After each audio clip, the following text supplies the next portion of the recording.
Thinking about moving your family to the Denver metro area and wondering, what do I not know? Well, that's exactly what we're going to talk about today, moving to the Denver metro area with kids. So welcome to my channel if you haven't been here before. And if you have, well, welcome back. I'm glad you're here. I'm Kathy Hansen, a local area realtor, and I'm also a suburban mom. I'm sure you're wondering what qualifies me to answer these questions.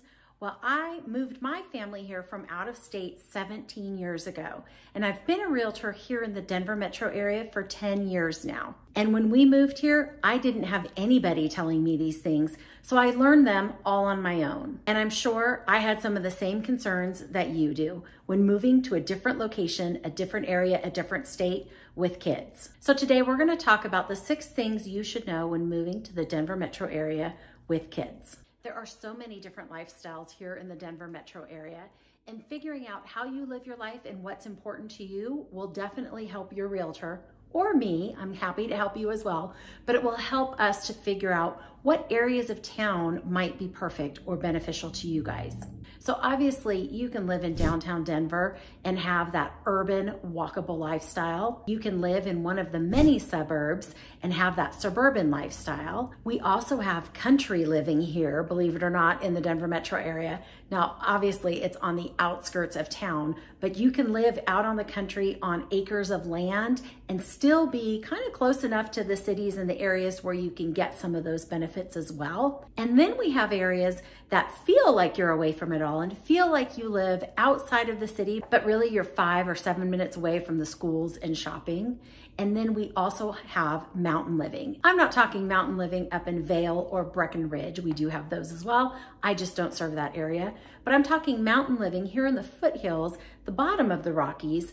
There is mountain living where you can commute into the Denver metro area in 20, 30, 40 minutes or so, depending on how far out you go. And I do have some really great referral partners if you're looking for mountain living like Vail and Breckenridge, those kind of places. And then finally, we have some living where you're kind of close to smaller downtowns, not the big Denver downtown metro area, but the suburbs that have smaller downtown areas that are also very walkable. So if walking with your kids and your family and going out for ice cream at night or wanting to walk to one of the restaurants or the pubs, something like that, if that's important to you, well, there are suburban areas that have these cute quintessential downtown areas as well. So figuring out how you want to raise your kids and what's important in your lifestyle will definitely help us to figure out what parts of town or areas of town that you should begin your search in. Now, the second thing are school districts and open enrollment. So when I mention open enrollment, I'm not talking choice vouchers. Choice vouchers is where you take those public school funds and you can use those funds to send your children to a private school or a religious school. So we don't do choice vouchers here. I don't think anywhere in the state does actually, but we do. You said doo-doo. I thought I put a pause in there. Open enrollment. And open enrollment is where basically you can enroll your child in whatever school you want them to attend. Now, obviously there's some parameters. There's got to be room at the school for children who are not registered in the school or live in that area and boundaries. And then 2, there are some districts that do not allow open enrollment at all. And some of them are the whole district and some of them are just certain particular schools. So it's definitely something to be aware of if schooling is important to you and where you send your kids and if you can open enroll them there. It's definitely some information you want to know up front. Now with the open enrollment, it a lot of times is a first come, first serve, and sometimes it's on a lottery system, just depending on obviously the list and the schooling. And so open enrollment typically opens at the beginning of January, so the beginning of the year for the next school year. So you do need to make sure you fill out your application and get that turned into the district. And then depending on the school or the district will depend on how the process is handled, if they have to go to a lottery system because they have so many kids that want to open enroll, or if they can simply do it on a first come, first serve basis. Now there is one district here that you do have to live in the district's boundaries in order for your children to attend there. And that's all I knew all my life, quite honestly. The idea of open enrollment was very foreign to me. And so when I was a kid, boy, you know, if you didn't use your grandmother's address or a friend's address, well, you went to the school in the area that you lived in.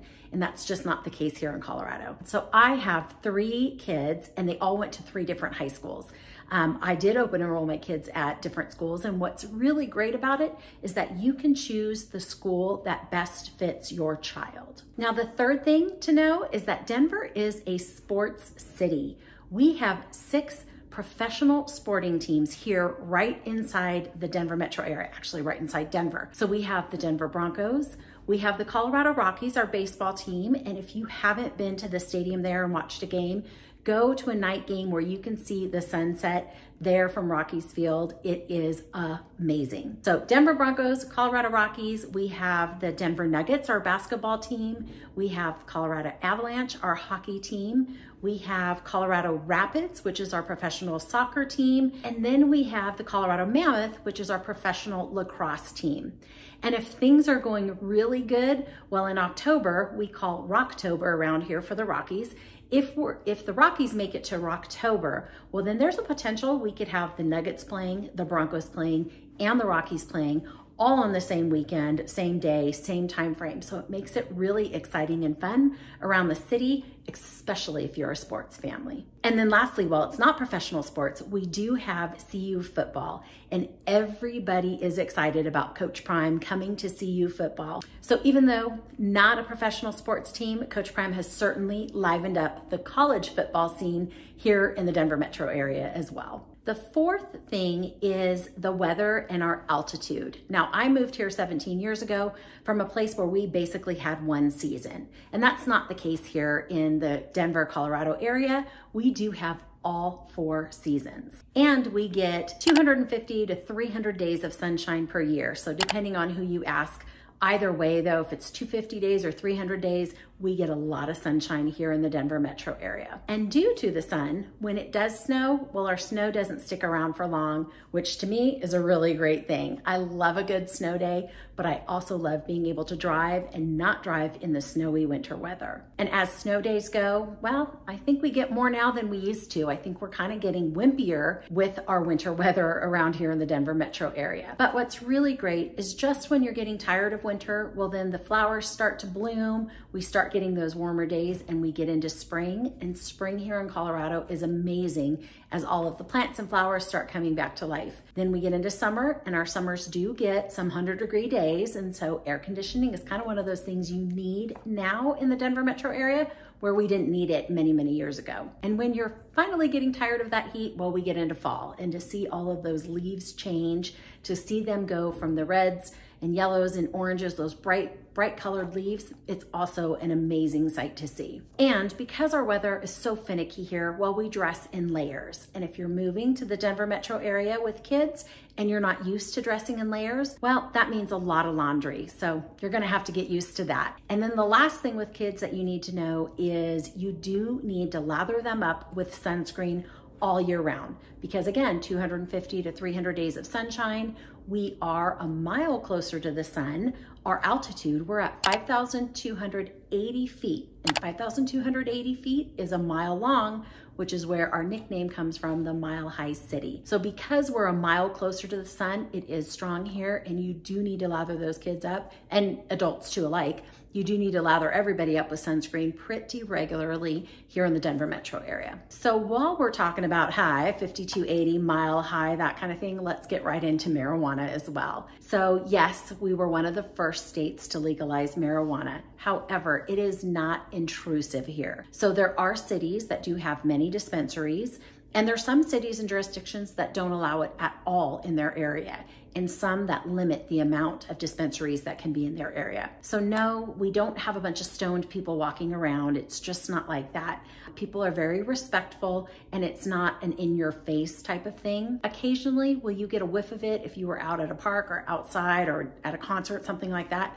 Yes, absolutely. But it's not something that intermixes with your everyday life if it's something that you choose not to have intermixed with your everyday life. And the last thing to talk about is childcare costs. Well, I haven't had my kids in childcare for many, many years, but I recently did a poll from past clients, friends, and people that I know just to find out, what are you paying in childcare? And to me, the numbers were high. The numbers were outrageous. It could be like this everywhere, but I know here in the Denver metro area, the childcare costs, well, those add up, and you need to include that in your budget. During the poll that I did, I found out that there are people who pay from $1,500 up to $2,300, $2,400 a month for one child in child care. I also found out that some people pay between $500 and $700 a month for before and after school care if you need that as well. Now, one of the good things is kindergarten is free here now. So when my kids were in kindergarten, we used to have to pay for it. Well, you don't anymore. It's free for all kids. So there you have it, 6 things you need to know about moving to the Denver metro area with kids. And I hope I've answered some of those questions for you. As a mom of 3, somebody who moved here from out of state, somebody who's been in real estate for 10 years, I have a really good knowledge about all of those things as it pertains to moving out of state, moving with children, school districts, things like that. So please use me as a resource. I would love nothing more than be able to answer some questions for you and be a resource to you here in the Denver metro area. And then obviously if I can help with any real estate needs, I would love that too. So if you can do me one favor, if you can hit that like button, let me know that you like this content, and then hit the subscribe button as well. I post videos about living in the Denver metro area every Tuesday, and every other Friday, I do a new construction or a new home tour. So if you're interested in those are all on my channel as well. Go ahead and hit that subscribe button down below. And I think that's all I have for you for now. So I will see you on the next video.